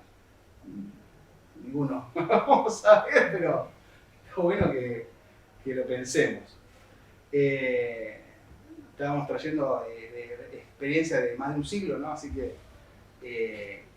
porque precisamente el estudio lo que dice es que esas hipótesis son de 1,5 grados, 4 grados en función de lo que se haga ahora. Porque si hacemos las cosas, si seguimos haciendo las cosas, sobre todo lo que tiene que ver con las emisiones de gases de efecto invernadero, ¿no? Y si no se hacen, hoy marcaría un decurso que si se hacen, ¿está bien? Era un poco también lo que se simula en esos ensayos, pero particularmente lo que me interesaba es ver, bueno, todo lo que es el frente del litoral, ¿no? Del TAI costuarino, ¿está bien?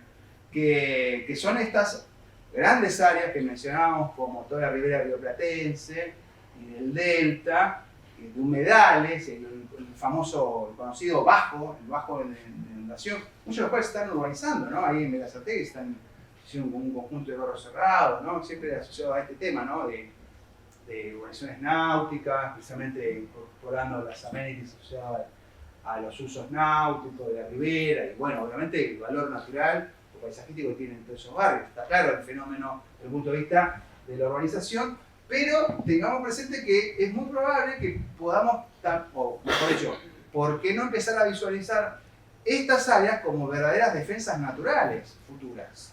¿Está bien? Defensas naturales futuras. Cosas que están haciendo, por ejemplo, todos los países asiáticos, que están como más en el horno, por así decir, por cuestiones de su geografía, realmente están como arriba del agua, ¿no? Entonces ellos ya están, sobre todo en China, ¿no? En China están muchas experiencias, se han ya planteado, hay un parque que se llama el Parque Esponja, precisamente aludiendo a la idea del humedal y la función de esponja natural que significa esos parques, y ya incorporando este tipo de planteamientos, con este horizonte, con estos escenarios que supone cambio climático, ¿está bien?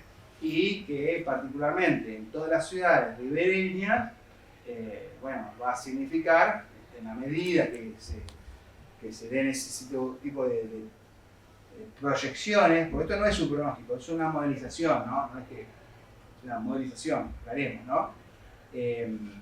Pero bueno, en ese tipo de planteamientos que suenan como muy, no sé, catastróficos, bueno, estamos todo el tiempo empezando a ver alertas, sin ir más lejos, lo que vivió la ciudad de La Plata, bueno, antes y ahora Bahía Blanca. Así que me parece que es particularmente interesante para incorporarlo también en una expresión como que están llevando adelante a la hora de pensar grandes espacios abiertos que cumplen funciones también desde el punto de vista de la adaptación al cambio climático. ¿Está bien? Yo quisiera como traer algunas cosas más, fijado, ya directamente entrando en la consigna, en esto que dijimos como el tercer bloque de las consignas. Este es como el diagnóstico del semáforo del déficit de espacios verdes, ¿está bien? Para el AMBA, que nos muestra por este municipio cómo están con respecto a este tema. Ten en cuenta, bueno, la relación de espacios verdes aconsejables a través de, bueno, digamos, las organizaciones internacionales, incluso la normativa vigente, como en la provincia de Buenos Aires, la ley 8912, también viene a normar, a decretar que son los 10 metros cuadrados habitantes. Entonces, de ahí el semáforo muestra que están bien están uno y que están mal y en rojísimo en el horno muchos otros municipios. Ahora bien, este tema de dotación per cápita de espacios verdes públicos, la normativa habla de espacios barriales, plazas, plazoletas, habla de espacios de parques, ¿está bien? Habla de parques, que estamos hablando de entre 2 hectáreas y media, 4 hectáreas, 10 hectáreas, y habla de parques regionales o comarcales, ¿está bien? Y incluso pone 6 puntos y medio pueden representar, sí, digo bien, 5 puntos y medio los parques comarcales, como los que ustedes están trabajando, sí, parques de escala regional, ¿está bien? Escala metropolitana, y los parques barriales o de dotación más a escala local, como las plazas y los parques urbanos, ¿está bien? Eso es el resto, ¿no? 4 puntos y medio, ¿no? Eso es lo que dice la normativa. La realidad es que estamos en 2 metros cuadrados habitantes, ¿no? Estamos muy lejos, pero lejísimo, ¿no? Y entonces, lejísimo para alcanzar esos estándares y ahí está un poco también en la agenda la apuesta, que lo vemos en muchas intendencias que están con su proyecto de reserva natural, que están con su parque, es decir, apostar frente a la posibilidad de incorporar parques de escala regional como para mejorar esa dotación, ¿está bien? Como espacios verdes públicos, estamos hablando de eso, ¿no?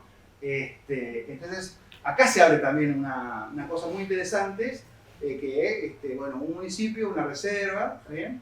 Que puede ser como una consigna tal vez, pero que también representa como áreas de oportunidad a la hora de incorporar el proyecto asociado a una infraestructura verde, ¿no?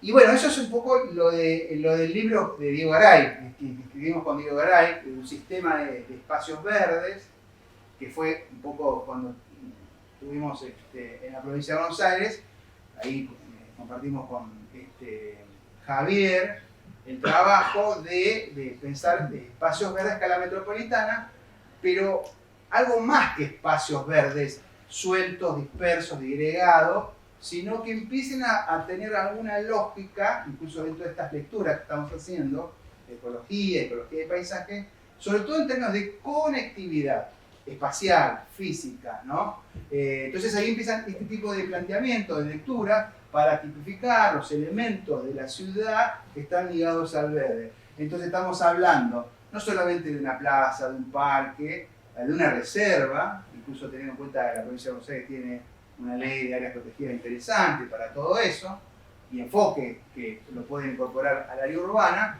el verde, sino también los asociados a cursos de agua, un arroyito, un río, también un cuerpo de agua, una lagunita, que algunas hay en la región, ¿no? Creo que alguien lo estudió, el tema de lagunas urbanas, ¿está bien? Hay más de 20 lagunas de interés de cuerpos de agua, y entre ellas está ahí la de Santa Catalina y la de Laguna Rocha, ¿no? Así que están trabajando en 2 lagunas para incorporar también este tipo de temas. Incluso espacios asociados a la propia urbanización. Esto es muy renombrado, ¿no? El tema de, por ejemplo, las trazas ferroviarias, que en sus márgenes podemos encontrar, bueno, unos deslindes interesantes desde el punto de vista de espacio, que pueden ser de 5, 10, hasta 50 metros, depende de los sectores, en sus corredores ferroviarios, ¿no? Tenemos cerca de 800 kilómetros de vías ferroviarias, muy pocas ciudades tienen semejante infraestructura, ¿no? Que verdaderamente un activo desde el punto de vista del transporte, ¿no? San Pablo no tiene una infraestructura ferroviaria que Buenos Aires tiene, y qué interesante sería, que de hecho hay gente ya viene estudiándolo, ya como específicamente que puedan ser como corredores verdes ferroviarios, ¿no? Corredores verdes ferroviarios. Sobre eso hay ya algunas experiencias, algunos municipios que se han animado por lo menos algunos tramos, a incorporar este tema, sobre todo teniendo en cuenta la geografía y las conectividades, toda la topología que representan las trazas ferroviarias que conectan localidades, ¿no? Centros urbanos, que sobre eso se, calce toda una senda verde de conectividad a escala barrial, que incluso desde el punto de vista de esto que decíamos, de la justicia territorial, la distribución, es muy potente, ¿está bien? Esto es muy interesante. Lo mismo con las vialidades y con el propio tejido urbano, porque cuando hablamos, por ejemplo, de áreas de baja densidad, con fuerte presentación arbórea, ¿está bien? Pueden incorporar lo que ahí se ven verde clarito, no sé si a notar, lo llamamos como enlaces, ¿está bien? Y porque siempre el interés, y esto un poco en las conversaciones con Morelo, que era la conectividad física, ¿no? Es decir, eso es lo interesante, la conectividad. Para pensar los grandes espacios verdes, ¿bien?, de escala comarcal, regional, con estos pequeños elementos que están por ahí más integrados al tejido urbano, en la medida de esas conexiones, incluso hasta una avenida con buena arboleda lo puede representar, para toda la biodiversidad, sobre todo de pájaros, cuando hablamos en áreas urbanas, ¿no?, la biodiversidad asociada a estas masas, pero también las dinámicas propias de funcionamiento, como el que mencionaba, concretamente asociado a la inundación. Entonces ahí es la idea, o viene a representar la idea de un sistema de áreas verdes, ¿no? Es decir, en la medida que se puede pensar también esas conectividades físicas, espaciales, dentro de una relación ecológica, espacial, está bien, que a la hora de pensar las formas, que es, porque lo están trabajando a nivel proyectual, es importante incorporar como una propiedad, como un aspecto dentro de esas lecturas del paisaje. Y bueno, muestro unas experiencias. Esto vino a representar como la idea teórica, por así decirlo, ¿no?, conceptualmente de un sistema de áreas verdes a escala metropolitana, ¿está bien?, representando cada uno de esos elementos que hablábamos, ¿no?, de corredores ferroviarios, fluviales, viales, parques, reservas, las áreas forestadas dentro de la propia tejido urbano, ¿está bien?, que incluso hasta si se llegara a hacer eso en un horizonte teórico, ¿no?, proyectar eso, cerca de 200 áreas de interés, ¿no?, que podrían, algunas cuales a lo largo del tiempo se fueron haciendo, que hay que decir, algunas como la que después voy a mencionar. Si se llegara a hacer todo eso, ¿no?, se llegaba a cerca de 9 metros cuadrados habitantes. Así todo nunca habíamos llegado a ese 10, que es el estándar que tenemos, por lo menos normativo, ¿no? Así que, pero bueno, sería indudablemente otro panorama, otro escenario, ¿no? Y acá un poco se completaba esta idea del sistema de áreas verdes. Algunas experiencias que hemos trabajado particularmente, que es interesante porque eso precisamente es el proyecto, ¿no?, desde el plano, ¿está bien?, de esta representación a escala regional, también a nivel sector, barrial, por ejemplo, en algunos municipios, como en el caso de San Miguel, que es la actual Reserva Natural del Corredor. La Reserva Natural del Corredor, precisamente incorporando estos planteamientos, que es ahí la imagen del sistema de áreas verdes, trabajar en 7 hectáreas, fíjense la superficie, ¿no?, 7 hectáreas en la ribera del río Reconquista, ¿no?, a un planteamiento que asociaba un nodo, ¿no?, sobre la ribera del río Reconquista de 7 hectáreas con un corredor ferroviario. Entonces, algunos de estos elementos que se ponían en relación entre sí, ¿no?, buscando justamente esas conectividades, por ejemplo, que se conformara lo que es el corredor verde de San Miguel, un corredor lineal, ¿no?, que no llegaba al río, pero que precisamente desde la reserva se conectara, digamos, lo que es el elemento natural más importante que tiene ese municipio de San Miguel, que es el río Reconquista.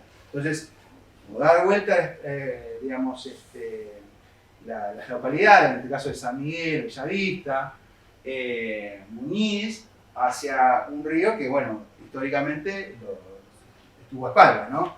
Eso fue el proyecto de la Reserva Natural del Corredor, exitosa, porque, digamos, hoy ya fue designada como, no solamente como reserva, sino que se está llevando adelante con un guardaparque, con todo un planteamiento, experiencias muy interesantes de precisamente incorporación del verde como espacios protegidos, áreas naturales en contextos altamente urbanizados. Y entonces, esta forma parte del folleto, ¿no?, que un poco tenía que ver con la divulgación, con la sensibilización, e incorporaba precisamente la idea del paisaje, siguiendo un poco la imagen arquetípica de la región, pero era esta imagen de la transición del río con la pampa, donde tenés la bosquización del pastizal pampeano, del bosque de tala, ¿no?, que muchas veces se da sobre el palio acantilado, ¿no?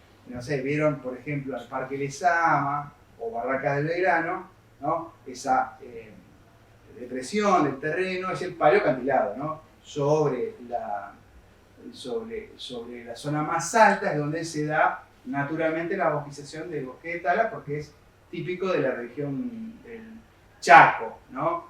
Y en su margen más ribereño, la bosquización más asociada a la selva ribereña, como mencionaba, ¿no? Sausal, y una laguna asociada, incluso hasta, ¿por qué no?, recreando, porque eso es un poco fue lo que se incorporó en el diseño, con el proyecto de rectificación que sufrió el río Reconquista en la década del 90, reincorporar como memoria ambiental, como historia ambiental, lo que era la traza del viejo cauce, que lo podemos reconstruir a través de todo un trabajo de cartografía histórica, sobre todo las cartas topográficas del IGN, y nos sirvieron para incorporar, digamos, ese elemento, como de alguna manera la historia ambiental de esa zona, de ese sitio, de lo que era el viejo cauce del río Reconquista, que lo pudimos reconstruir, entre otras cosas, por el alineamiento del bosque de talares que todavía existían, que te marcaban como la línea, ¿está bien? Muy interesante eso, igual llegamos tarde, porque ya probablemente se había deforestado mucho, pero bueno, fue un poco la clave también para ese tipo de incorporación a la hora de darle un sentido temático de reconocimiento del paisaje, por ejemplo, teniendo la posibilidad de explorar experiencias de reconocimiento del paisaje de nuestra región, ¿no? Como dijimos, la Pampa, el bosque de tala y el delta en medio del conurbano, ¿no? Esto es muy interesante, por ejemplo, ustedes están con Santa Catalina, que es, por ejemplo, y está incluso hasta pasa la traza ferroviaria hasta la estación Santa Catalina. Es muy interesante como imagen típica de la Pampa deprimida, ¿no? Como si fuese un pueblo de esas estaciones bien pampeanas en medio del urbano, ¿no? Entonces, también este tipo de lecturas se pueden tornar como de interés a la hora de pensar ese tipo de trabajo. Bueno, yo creo que yo hasta acá llegué. Hasta acá llegué y ya estamos como entrando en las piezas territoriales que ustedes están trabajando. Tal vez sea interesante, por ejemplo, para ese diálogo, ¿no? Es decir, está la de Santa Catalina, ¿está bien? A mí me quedó esa imagen, ¿no? Incluso la recorrimos, yo no sé si en esa recorrida que hicimos, Javier, aquella vez, pero tengo la imagen de estar recorriendo Santa Catalina y pasar por la estación en esa recorrida, estábamos como sacando fotos, sistematizando un poco qué veíamos sobre la región, y justo en el momento que estábamos caminando, como a, no sé, 50, 100 metros de la estación, pasaba el tren, y claro, pasa el tren todavía, es un servicio discontinuo, no pasa a toda hora, pero pasa, creo que hay 4 o 5 servicios por día. Es más, cuando íbamos, el maquinista pensó que lo íbamos a tomar, y estábamos a 50 y paró la marcha. Entonces pensaba que íbamos a subir, decimos así como sería, no, estamos mirando, estamos haciendo otra cosa. Y nos pareció particularmente un paisaje de mucho valor, ¿está bien?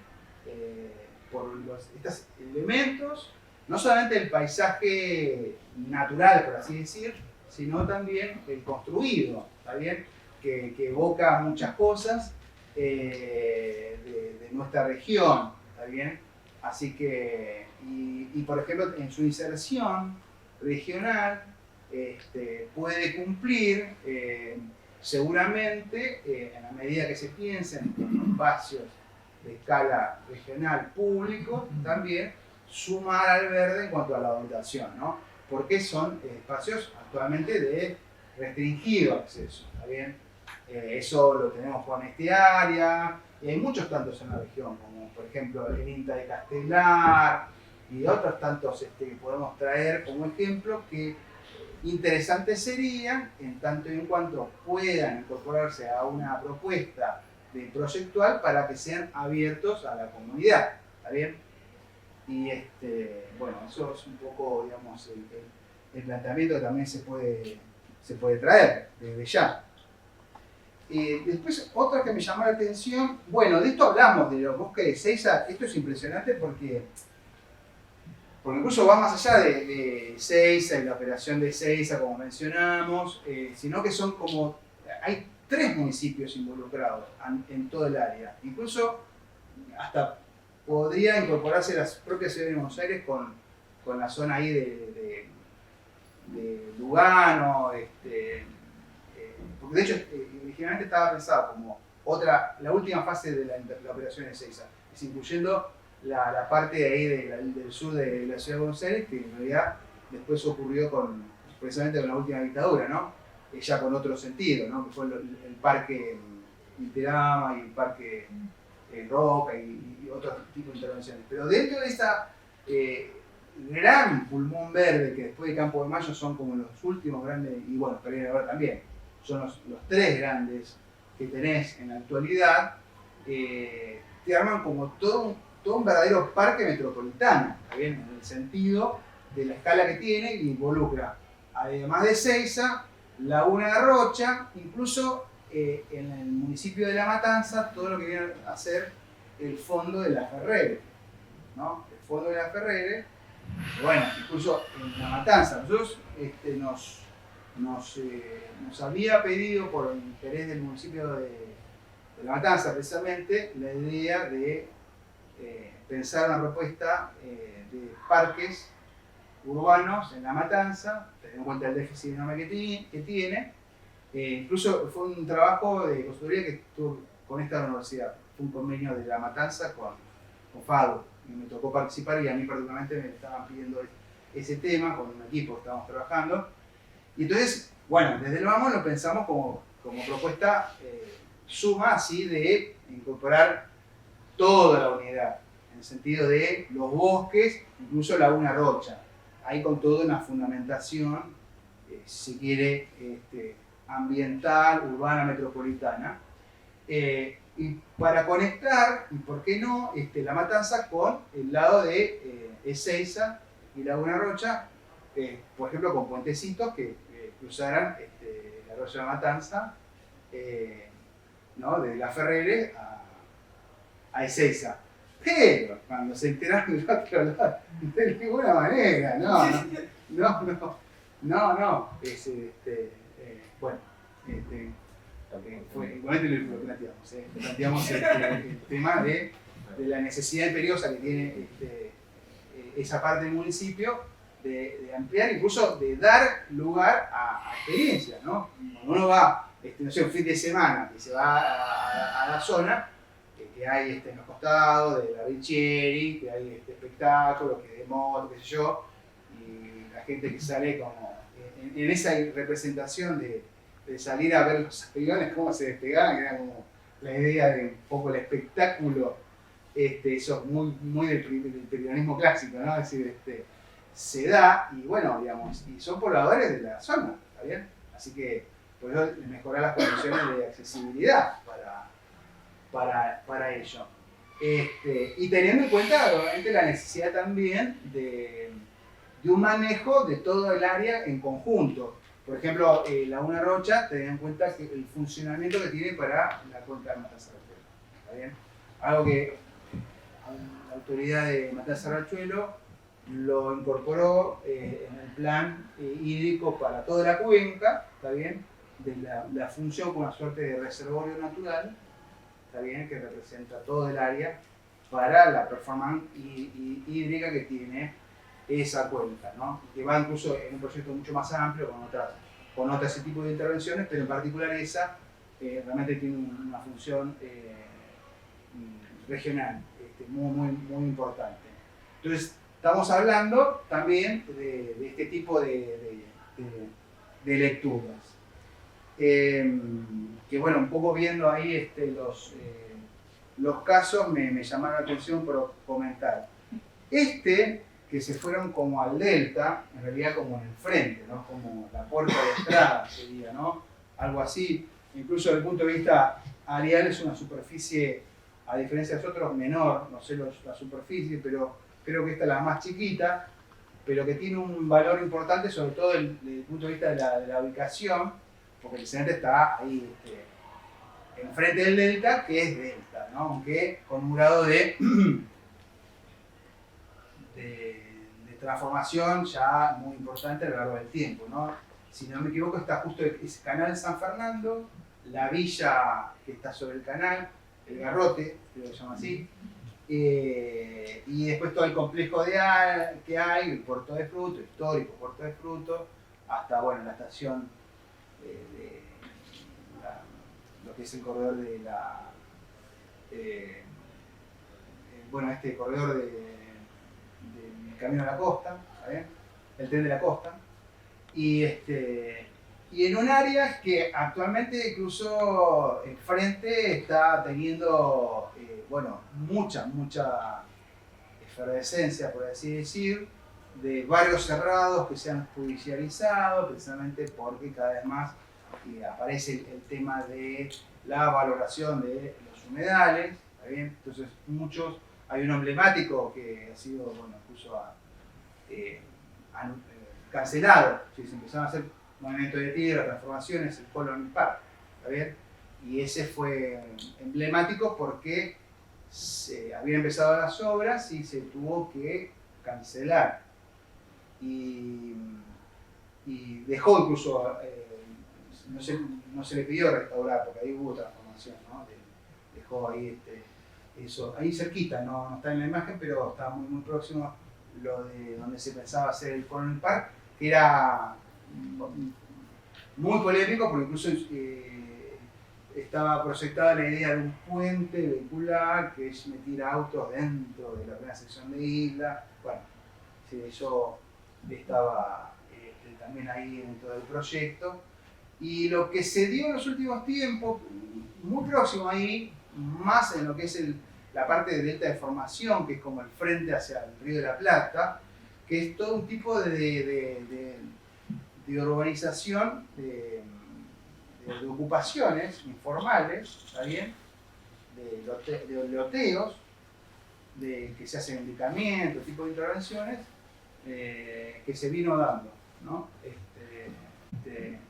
Incluso fue editorializada por La Nación en 2 oportunidades sobre ese fenómeno, ¿está bien? Que generó bastante resistencia, sobre todo en los municipios involucrados, San Isidro, en este caso San Isidro está más involucrado, que incluso con una reserva ahí en la puntita, marcando también presencia estatal sobre eso que se venía dando, que eran sí, asentamientos, ¿no? Pero de sectores más medios, porque que se instalaban ahí para tener su casa de fin de semana o directamente, digamos, vivir ya en la isla, ¿no?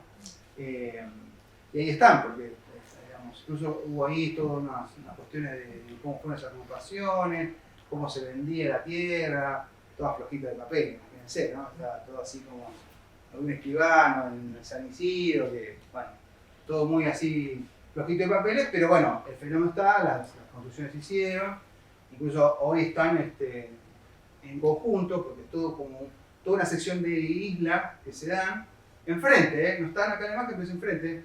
Lo digo porque por ahí es interesante para poner en diálogo con eso, que están trabajando sobre la idea de que se conforme como una idea de barrio reserva, ¿está bien? Porque esas casitas tienen criterios de conservación con humedal, no es un barrio cerrado, y incorporan prácticas que reconocen la vida en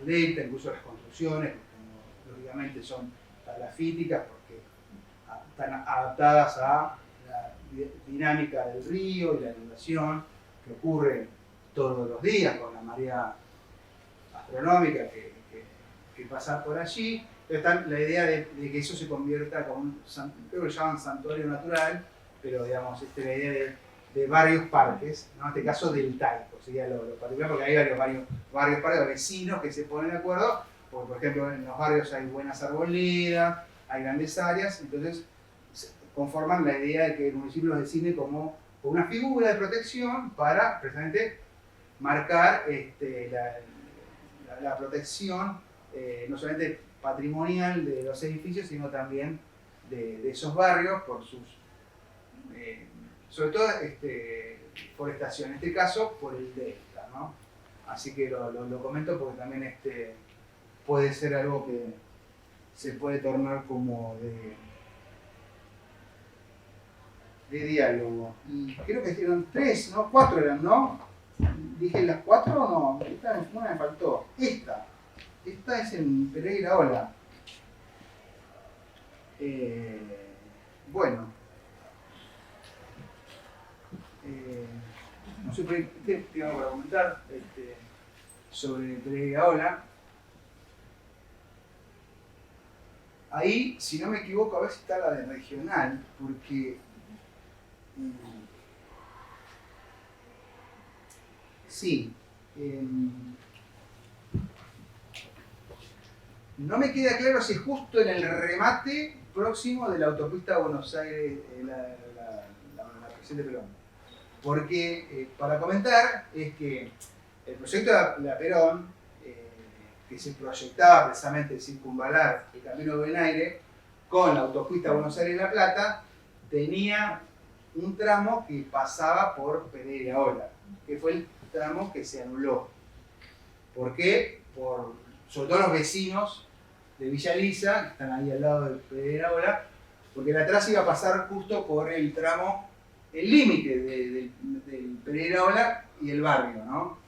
Y los vecinos hicieron un amparo, ¿está bien? Y argumentaron que si vienen al límite, la calle esa es parque. ¿Está bien? Ellos decían, la calle es parque. Entonces, toda una fundamentación, hace un montón de años eso fue, incluso cuando se estaba planteando el proyecto, se había anunciado el proyecto, que ya desde el vamos entró en una judicialización y finalmente el amparo se planteó para que la iniciativa esta de vialidad nacional, porque vialidad nacional, lo tenga que desechar. Entonces, de ese tramo se desdobló en 2 y entonces se tomó como opción que el proyecto va a llegar hasta la ruta 2 y el empalme con la Buenos Aires-La Plata directamente se hace por la ruta 2. Es decir, con el anillado finalmente es por ruta 2. Yo no sé si justo está cerca de la próxima, no veo la traza, porque ya, si la imagen reciente ya se puede ver. En todo caso, lo que tal vez en este punto que uno ve es la fuerte presencia que tiene de lo vial, ¿no? Si está justo la intersección en realidad de la 2 con la vieja, ¿cómo se llama?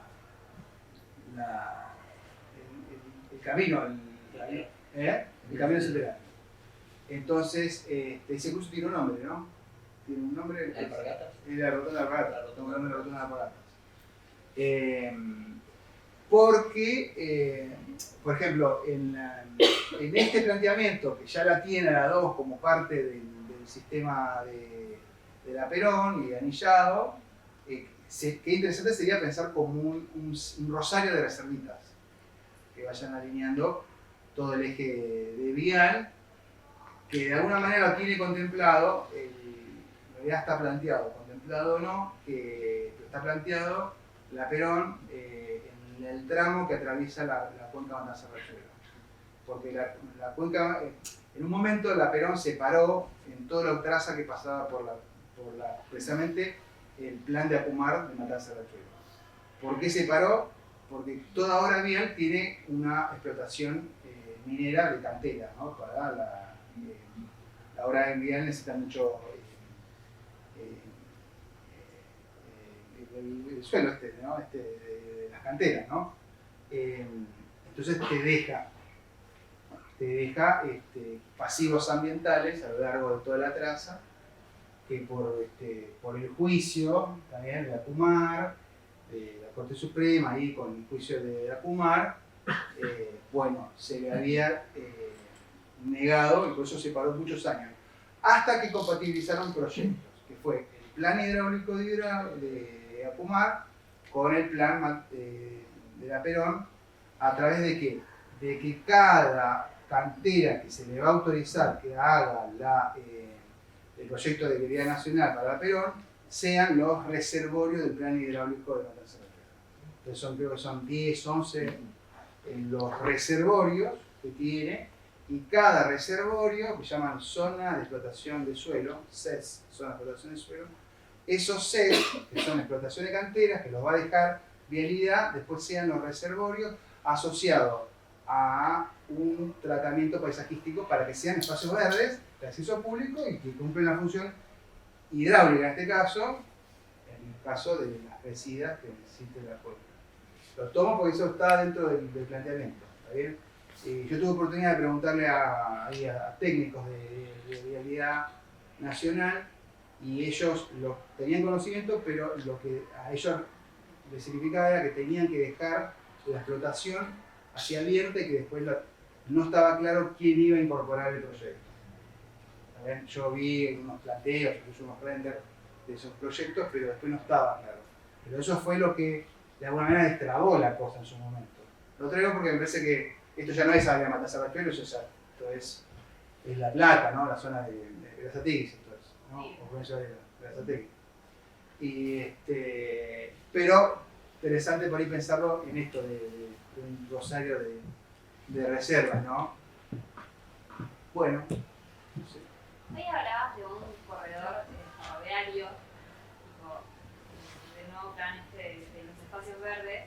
Sería como una refuncionalización de las vías ferroviarias, o sea, donde hay espacios verdes, porque yo no lo entendí. A ver, yo le mostré el proyecto, ¿no?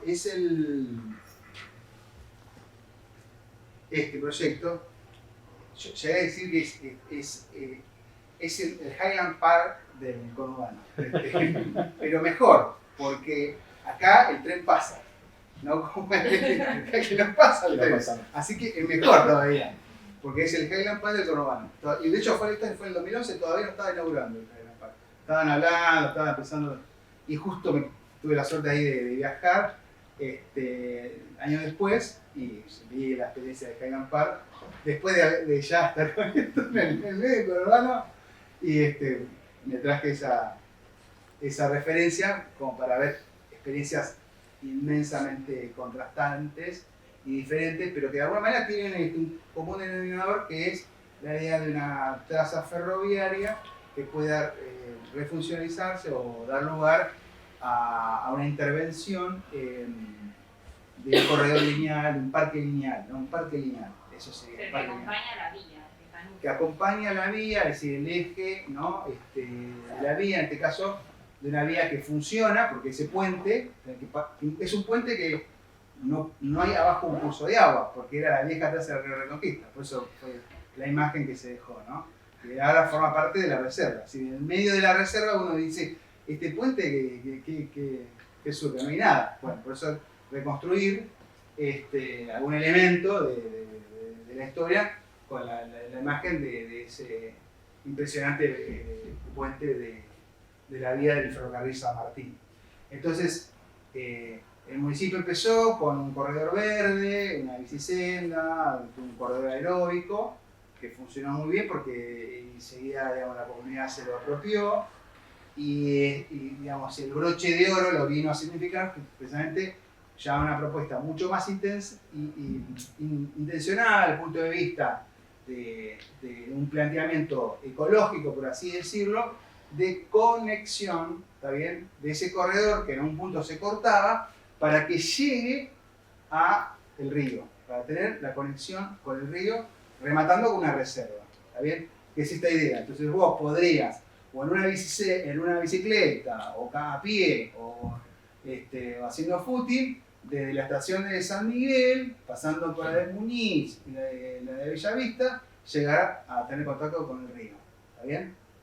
Y en una parte interesante del río, que es el río Reconquista, ¿está bien?, que tiene los procesos sobre todo de contaminación, muy próximo a una planta de tratamiento, así que justo ahí AISA tiene su salida cloacal, y con más razón, desde el punto de vista de estas funciones que la ciudad tiene sobre ese río, la idea de una reserva cumple también funciones, incluso hasta por el olor, digamos, porque la misma vegetación atempera, digamos, los movimientos. De hecho, tuve la oportunidad de que no había olor. Cuando antes de la reserva había olor y después de la reserva no había olor. De todas maneras, el tema de la contaminación está, porque estamos hablando de una cuenca que atraviesa 14 municipios del conurbano, que algunos son industriales, ¿está bien? y se recuperó un poco la bosquización natural que se da por el propio río, ¿está bien? De vegetación que es propia de la zona, ¿no? El río tiene mucho que ver. Una vez, después pusimos todo un trabajo participativo y hay como historias, como leyendas, yo no sé si son, pero la contaron, que una gran inundación en la década del 70, creo que fue, o el 80, bueno, inundó todo y metió toda la inundación del río Reconquista por los barrios. Sobre todo un arroyo que desagua, el arroyo Los Berros. Y bueno, la inundación trajo de todo, entre ellos un yacaré, que era un cachorrito yacaré, no sé cómo se dice, no, un chiquitito, y un vecino lo empezó a alimentar. Entonces iba a la carnicería y entonces iba con una latita y decía salía de los yuyares y venía, digamos, y lo tuvo casi a la criatura, digamos, lo cuento, no sé si, digo, estoy repitiendo que me contaron en los talleres, pero debe ser, digamos, habrá ocurrido, digamos. Pero me gustó como historia de esto que digo, de lo que pasa, ¿no? La misma inundación, en la medida que se reconoce el fenómeno, trae, digamos. Bueno, ha pasado en la misma reserva de Punta Lara, ahí sí, eso el Borapar que mencionaba, ¿no? Que cuando vienen las grandes inundaciones, que son lotes enteros que se desprenden, ¿está bien?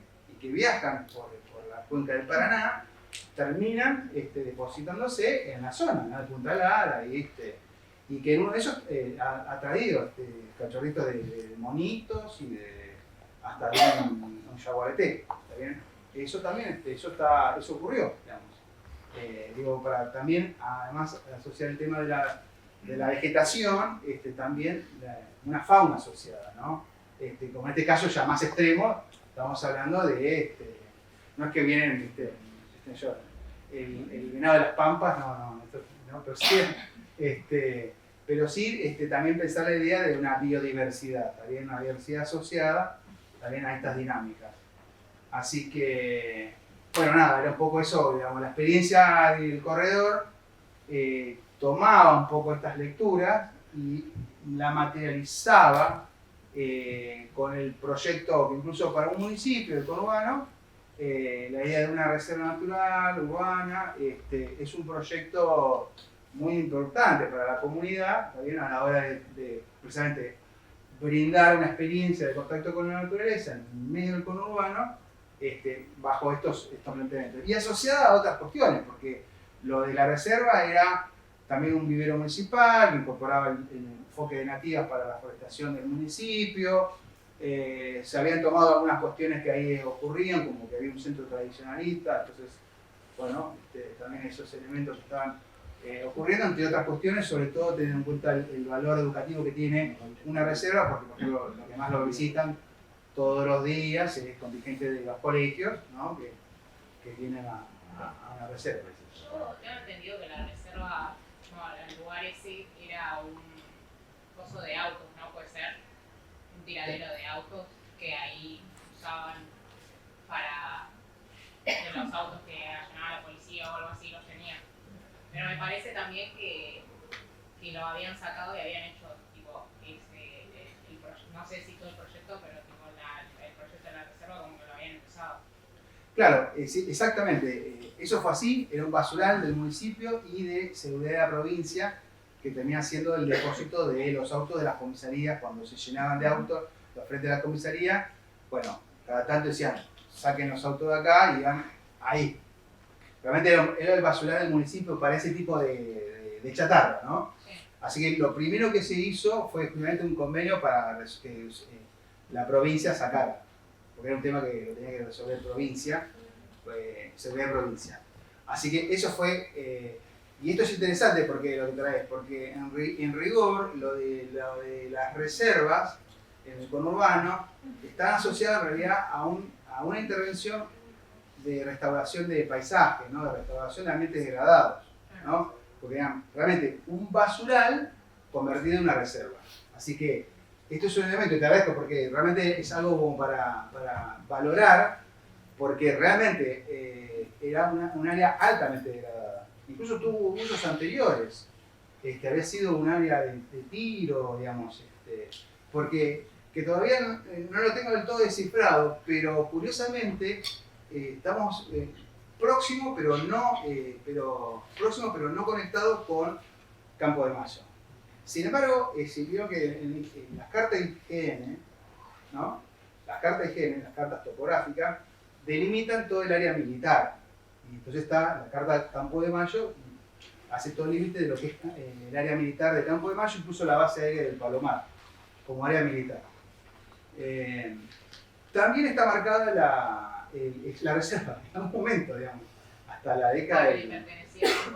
Tenía, y la conexión era por el río, ¿está bien?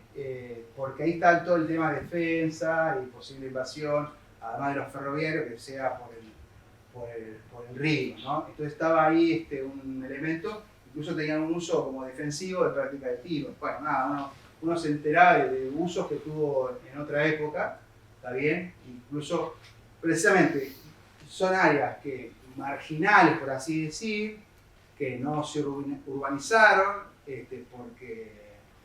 porque al mercado no le interesó, pero que desde el punto de vista de funcionamientos pueden tener, digamos, algún tipo de aprovechamiento, y bueno, esa es un poco la idea de la restauración, ¿no? La idea de una restauración de un área degradada.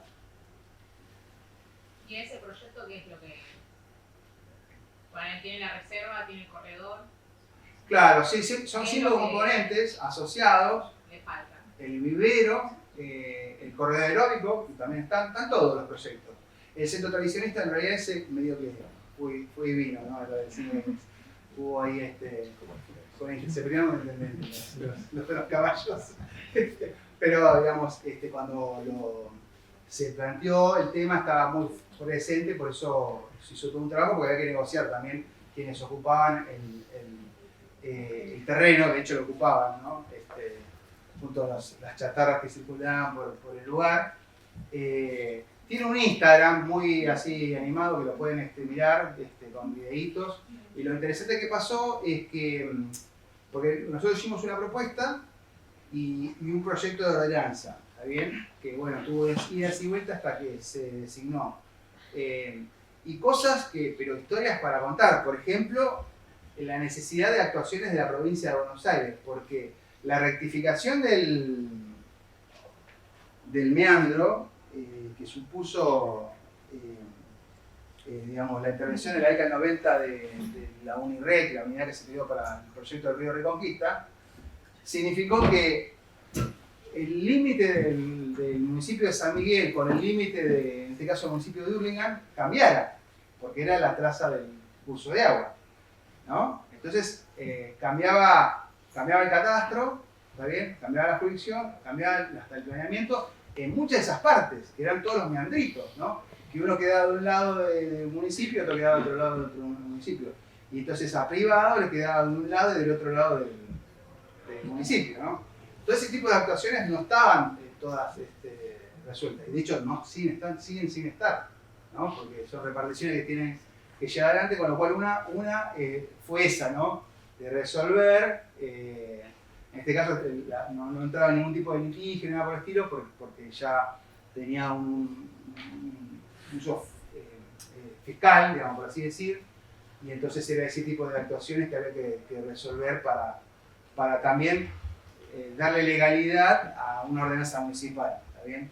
Que era como el primer instrumento para que tener mínimamente un poder en el municipio para llevar adelante un tratamiento, un manejo con estas pautas, ¿está bien? Y bueno, desde la ordenanza, que creo que fue en el año 12 o 13, inmediatamente se designó un guardaparque, y eso también fue un hito porque significó, digamos, ya tener ahí la presencia para un manejo, ¿no? Un manejo en clave de reserva, ¿no? En un municipio, incluso nosotros empezamos a trabajar desde la universidad, ¿está bien? Así que fue una actuación entre la universidad, un municipio, que incluso las relaciones a veces no son fáciles porque incluso hubo cambios de signos políticos entre ellos, y Sin embargo, bueno, lo potente de esto fue que tuvo total apropiación por parte de la comunidad. ¿Bien? Y una vez que se llegaron a ciertos niveles de acuerdo y de intervención, así desde el punto de vista formal, por ejemplo, la idea de desarrollar una laguna. La laguna que está ahí es artificial. Esto es interesante para comentar, porque, y fue una de las preguntas que cuando hablábamos con Jorge Morelo, si hay una superficie, un cuerpo de agua, para decir que puede dar lugar a avistaje de aves, ¿está bien? Y que sea como un nodo, congregación de aves. Entonces, y lo habíamos visto en la cartografía histórica, ¿está bien? Que podíamos asociar, además del río, como elemento azul, ¿está bien? Una lagunita típica de la Pampa, ¿no? Y bueno, fue un poco lo que se proyectó. Yo lamento no haber traído una imagen que es como... Acá está. Bueno, esta representación es de Gabriel Burgueño, diseñador de paisaje, acá está anunciada, que es la carrera de diseño de paisaje, que es muy interesante junto con Nardini. Digamos, representaron con este perfil, ¿está bien?, las 13 ecorregiones que están presentes en la provincia de Buenos Aires, ¿está bien? Que como mencionaba, ¿no? El pastizal del Pampeano, el bosque de ribera, o espinal y la selva ribereña. Entonces, esta imagen fue muy importante para pensar el proyecto de la reserva, ¿está bien? Porque de alguna manera queríamos como restaurar esta imagen, ¿no?, del paisaje. Incluso en clave, digamos, de renaturalización, ¿está bien? En un contexto urbanizado. Porque era, bueno, ahí fíjense, todo el pastizal, la bosquización, una lagunita, ¿no?, bañado. Esto que menciono aquí, esta bosquización que se da típicamente en el paleocantilado, es el talar, el bosque de tala. Y la explicación es por qué se da eso, básicamente tiene que ver con las características del suelo, que son como muy salitrosos, y no cualquier vegetación va a crecer ahí. Por ejemplo, la que se da en la provincia del Chaco se va a dar porque tiene esas características hidrofóbicas como para bancarse esa calidad del suelo y no otro. Entonces, el tala, ese árbol, viene a representar como la matriz del paisaje típica, que por ejemplo, si vamos por el camino de las Conchillas, que es la ruta 11, que va camino a Punta Lara, y uno sigue para todo el camino de la ribera, ¿no?, de la costa rioplatense, nosotros lo que vamos a ver a lo largo de esa ribera, el camino de Conchilla, que tiene esta característica de ser de conchilla, son como serruchitos, ¿no?, que se van con el mismo viento armando como serruchitos, o sea, toda esa bosquización de tala, incluso tapa el río, ¿no?, cuando uno va caminando. Y después este tipo de bosquizaciones es la que se da, por ejemplo, en el delta, en el Albardón, que es toda una bosquización asociada ahí a la ribera. Y en el medio, que es el humedal, ¿está bien? Entonces, esta imagen era muy importante porque de alguna manera queríamos reconstruir estas regiones, ¿está bien? Y entonces lo tomamos como un elemento a la hora del diseño, ¿está bien? Que esto es un poco lo que hacen la gente de diseño de paisajes. Lo tienen acá nomás. Ellos trabajan mucho con esto, ¿no? Es decir, el proyecto en este tipo de clave. Y de hecho, bueno, ese libro que está ahí citado, ellos trabajaron el tema del diseño de paisaje con plantas nativas rioplatenses. Entonces, ahora de pensar, por ejemplo, manejo de paisaje en contextos urbanos, de plazas, plazoletas, parques, ¿está bien? Bueno, incorporando este tipo de planteamientos. Bueno. Muchas gracias. Gracias a ustedes.